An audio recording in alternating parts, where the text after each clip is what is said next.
In today's video, myself and Leclerc are going to take on both Red Bulls at their home race. But first of all, if you missed the previous episode at Spain, I recommend going and check one out before seeing this one. Yeah, it wasn't the best race. Came home P5. There was pace at the end, but the early start on the early stint on the mediums really cost me at the end. Now, Leclerc has very kindly purchased a DRS upgrade, which is good. We're trying to get this car moving in the right direction in terms of development too. That's going to help us move up as well. You see, Red Bull have got the best aero, and McLaren too. That's why they're quick. And yeah, I haven't got any R&D points a day to be able to spend here at Austria. So we'll bank those and spend them before the British Grand Prix episode, which is why Red Bull have brought an upgrade, and also Toro Rosso. So Red Bull are now the quickest team. McLaren have only brought one upgrade. They are overdue an upgrade, so we'll see what happens there. But first of all, yeah, need to be a focus. Renault, the other team, bring in an upgrade as we move to sprint qualifying then. And yeah, first lap on the mediums, that will be about both quali sessions. Purple first sector because that's the way I've got the setup on, with low wings up to the line. Then I've got slipstream from the Red Bull 2. It's a half-second improvement, which is around about the difference between the medium and the soft tyres, but it is P4, which is a very good result. That's a very good start for the position. Obviously, a little bit helped by the fact that the AI are a little bit idiotic at times when they come to sprint qualifying, because they all use the one and only set of soft tyres at the start of qualifying, and obviously the track, depending on how much the track rubber is in, varies as well. Russell's been given a penalty there. That is peculiar. Why did Russell get given a penalty there? Shocker for Hulkenberg as well, as he qualifies last. Illegal blocking there. So yes, here's the sprint. Now, I was thinking, why bother doing 6 laps on mediums when you could do 6 laps on soft tyres? So that's exactly what I'm going to do. Everyone else seems to be racing on mediums, so this will be a bit of a gamble. There may be tyre wear at the end, I don't know. Bear in mind it's a 25% distance, so it's only 6 laps. So, in theory, it should just be an actual sprint race. You know, 6 lap sprint, front lights are out, and away we go. It's a good start to the sprint. There's a poor one for Sergio Perez. Are going to go in between Leclerc and Perez and come out on top. Thank you very much. Here's a replay. I'm going to show you this move because the Leclerc and Perez just parted, and I said thank you very much. Went down the inside. Yeah, Leclerc went wide. What happened to Perez? Here's a reboot on board with the Mexican in the McLaren. So he's gone right to defend for me. And then obviously, yeah, I think he needed a bit more awareness because he's lost his front end plate and he's holding everyone up now. So there's a gap between myself, Verstappen and Leclerc, and Perez, who's down in P4 with Lando Norris going to be changing after him. I'm now chasing after Max Verstappen round the outside at what is now turn 3. I'm going to cut across him aggressively too to make that move. Here's a replay then of this move round the outside at turn 3, and then just how aggressively did I cut across Verstappen? It's not too bad as well, as the two Toro Rossos are ganging up on Sergio Perez. There's 3 wide contact. Remember, Perez, this isn't the worst track to lose a front end plate, but of course he's just trying to hang out for a points. After that, he might, if you fall out the points, you might as well just hang on. The 2 Toro Rossos are going to go side by side, but I believe it will be Carlos Sainz who comes out in front, his teammate Yuki Tsunoda. I've got Max Verstappen trying to go side by side through turn 10, absolutely not there as well. But of course, I'm able to hold on. We've got just about enough pace, and there's more contact with Perez, and this time with his teammate Oscar Piastri as well. That end plate has now completely gone, as well as Perez gets back past Piastri as well. That's poor from poor from McLaren, as that is Leclerc. He's gone past excuse me, he's gone past Verstappen, but Verstappen is not going to take this line down. Round the outside, he's going to do the same to Leclerc, what I did to him, and get back past, and he'll have DRS. Well, they'll all have DRS. I've not got DRS because it's failed, and I'll try to squeeze Verstappen to that left-hand side. Tyres are starting to go off here on the last lap, up to 90% on the rear lefts, but I've got enough to squeeze him through into the final corner. Verstappen is not close enough. So, ladies and gentlemen, for the first time on F124, it is a sprint victory for myself. Second victory overall in this career mode. I know I'm almost at F125. I know it has been a long time coming. I don't tend to win sprints, not too many. Probably about as rare as this channel has a pole position, but there we go. Yeah, that was control. That was a controlled movement. You know, using the battery effectively to defend against Verstappen, Leclerc, and Norris. They didn't really have much. Perez at the end, I think, actually pitted as Piastri then got P8. Stroll actually got in front of him while they were squabbling. You know, they shouldn't really have got that Perez confirmation there. He did actually pit. As we're going to move into qualifying now, and yeah, I'm hoping for another P4, to be honest. If we get P4 again, then there's no reason why I can't have a repeat of what I did at the start of the sprint. But we'll have to wait and see about that. Yeah, first lap, only P16, but that, of course, was on another set of mediums. And inserting a set of softs for the race, otherwise I'd only be left medium hard, to be honest, which I don't particularly enjoy the hard tyre on the F1 game. I know it's a god tyre in IRL, but on the F1 game, it's an awful tyre on the F1 game. I personally think I always never get any good pace on it, and any consistent pace on it. I don't do that much running on it, to be fair, so I prefer to stick to the mediums. But so yeah, that's why we're only on the first set of softs. Again, purple through the first sector as well. Maybe a little bit wide there through turn 5 as well. 6 turns up on Stroll's time, definitely a bit wide there through turn 6. Now we're coming up then down to the run down towards turn 10 and 11 through this final couple of corners. Half a second up again. That was a bit wide. We'll just carry on because the FIA say just carry on, whatever. Verstappen's done a 103.8. I don't think I can match that, and it's only P11. Yeah, I lost a little bit of time. I think we lost a tenth between sprint and the race, but obviously everyone's improved massively, both McLarens, both Toro Rossos. So yeah, well, this isn't going to be easy. There's a little bit of work to be done. We'll see what we can do from left of the grid. It's time for the race. Good afternoon and welcome to Spielberg, and to a circuit that in one form or the other has held every Austrian Grand Prix in the championship except the very first back in 1964. It was at this race that John Watson lost a bet and his beard when he took Team Penske's only F1 victory in 1976.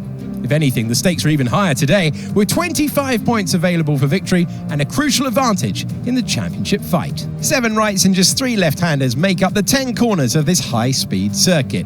Turn 2 is flat out, a left-hand kink into the uphill braking zone of Turn 3. Turns 1, 3 and 4 are all potential opportunities to overtake. So with the race not far away from starting, here's what today's grid rundown looks like.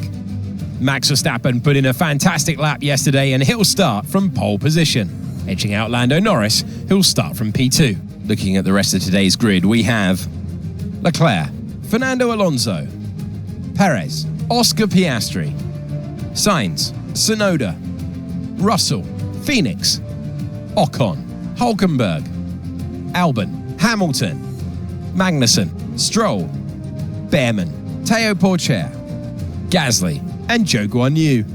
And now it's time to head down to the track.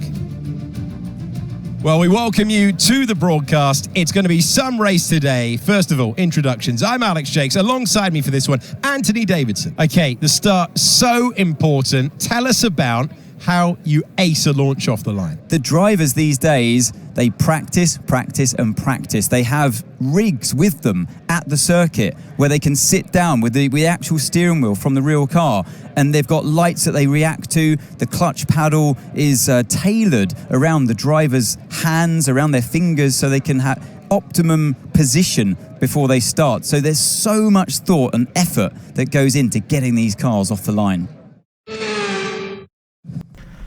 So we are down in the grid from P10 because Lewis has decided to help us out and take a penalty. Yeah, racetrack is a bit of a difficult one. I said that I wasn't going to, I was going to start soft and go to mediums, but to be honest, the delta is not that much. So I think that, mediums and move to softs at the end. 5 red lights then for the Austrian Grand Prix, and away we go. It's a poor start for one of the Toro Rossos. I think that's Sainz. We're going to go around the outside. Look at all that room around the outside on the racing line. Thank you very much. We'll have that position, thank you. Now up to P8 already, past our ex-teammate Yuki Tsunoda as well. Up at the front, it looks like both Leclerc and Verstappen are starting to run away as well as they're on the soft tyres. I'm going to go around the get past Piastri and now past George Russell as well. And now I'm going to try and get past Alonso, but is there room for me? Squeeze it up the inside here. There is space on the inside of Sergio Perez. I give them all the room. Perez doesn't want to give this room. We're going to have to sweep round the outside at turn 5 up to P3. That's a fantastic start as well. Round the first off, getting the move on Piastri and then Russell. And then, just get 3 wide, down at turn 4, and then just out-drugging Sergio Perez down to turn 5. Norris got squeezed off there by Perez as well. So, yeah, but of course, Norris isn't going to hang about, not Verstappen. Down the inside at turn 3 as well. No breakage there, the front wing just yet for Perez. As well as we're watching at the front, that's Leclerc battling Verstappen. I'd love these two to hold each other up a little bit because I'm a little bit behind and I need to catch them up as well. As we're watching, this is Perez, no, it's not Perez, it's Piastri and Alonso. Piastri round the outside, Alonso. We haven't really seen too much of McLaren as well. Norris now having another go at Perez, and this time he will get past at turn 1, so Norris is now up to P4. So it's the checkerboard, 2 Ferraris, 2 Red Bulls, and probably 2 McLarens there too. The top 3 really there. I mean, the 2 McLarens are now woefully slow, battling each other again, and that's Verstappen making the move on Leclerc. That's annoying. I'd love them to. They need to slow each other up though. A little bit more of this swapping isn't gonna help. But when everyone's the pit stop phase, however, did not go well for Leclerc. You can see there's a bit of a gap between himself and Verstappen, and that's not good. As well as that is Russell now getting involved with the 2 McLarens. The 2 McLarens should be able to get past Russell. McLaren is the faster car at the 2 there, but yes, yeah, we jumped to lap 11. You can see Verstappen now has a 5-second lead. 5 seconds, and they were swapping positions before the pit stops. That is insane. Yes, it's a little bit slow there. 2.4. I mean, I'm never really going to see the 2.1, 2.0 that Ferrari been doing in real life. There goes Leclerc. Where will Norris be? Can we get Norris? No, Norris goes through. But of course, we're now on the soft tyres. 3 seconds to Leclerc. Be interested to see if we catch him up. First up, though, will definitely be trying to get in front of Lando Norris using what battery I've got left down the inside at turn 4. Thank you very much. Up to P3, back up onto the podium as well. And that's Ollie Behrman going slowly in the Audi. I love a safety car, but yeah, sadly for us, no. Yes, as well. Verstappen is run away. I cannot catch Leclerc. The gap's at 2 seconds. My tyres are starting to go off too, even 13-14%. I'm still don't quite have the pace. I think Red Bull's the fast here in this race. Red Bull's the faster car, so to be able to battle with Norris, and keep them behind, it's not the end of the world. But obviously, Verstappen's being so far out in front, Norris is still there. This is going to be a drag race that I did not want down to turn 4, and that's the aero, I think, that is holding us back there. That should have been a slam dunk manoeuvre with DRS, and it's not. So yeah, we need a lot of work to be done. You can see here, we don't move on to the last lap. Leclerc has now moved on to 4 seconds because my rear tyres, again, it's always the rears for me on F124. Again, Norris has a go at turn 3. I'm going to try and keep this in position. Verstappen is going to win this Grand Prix. The sprint was a blip for him, but nevertheless, it's now 4 in a row for him, and I don't see any. No one wins 4 in a row and doesn't win the championship unless it's on a super long season. P3, it's good to be back on the podium. It's the right step after disappointment in Spain, but after showing what pace I had in the sprint, yeah, maybe a few two mistakes in qualifying. In hindsight, 106.0 was my fastest lap, so 2/10 at least lost to the others. So yeah, it's disappointing, but in terms of the championship, but it's just progress, and we slipped behind Leclerc as well. We're in front of Russell, who didn't have a great day. I think realistically, my target is to get P2. 61 points off the lead isn't realistically going to be able to catch Verstappen. I mean, no one should be able to catch Verstappen. He's so far out in front now. 71 points behind Red Bull too. Yeah, we've got a lot of work to do, but you never know. The next episode may or may not do. We are beating our rival. We need to increase to 104 points to win. So another podium at my home race, Silverstone, which episode has already been recorded out on Friday. Hopefully that one will be good as well. Almost up to 86 rated. We're still short of that 50% recognition, which is annoying because there are some upgrades locked. At 50%, it is very annoying that is how the game works on F124. I hope, fingers crossed, that is fixed for F125. Otherwise, we might run into issues later down the line. But yeah, back on the podium, first time since Imola, after missing out last week in last week's episodes. The next 2 episodes are very good tracks for me: Britain and Belgium, Silverstone and Spa. Very good tracks for me. I've won there multiple times in the past. Silverstone never used to be a good track for me, and on the older F1 games, but recently it's become a very good track at me, and I've done well there. And I'm hoping we can get an upgrade, and we got 1,159 resource points. Maybe not for Britain, but definitely for Belgium. We're going to try and sneak something on at least. Maybe try and rush something too. So yeah. All that is left, if you have enjoyed this video, leave a like, subscribe to the channel, and you see plenty more F124 and F125 driver recruitment videos as when they come out. Until the next video then, I'll see you next time. Take care, thanks so much for watching, enjoy your day, and goodbye.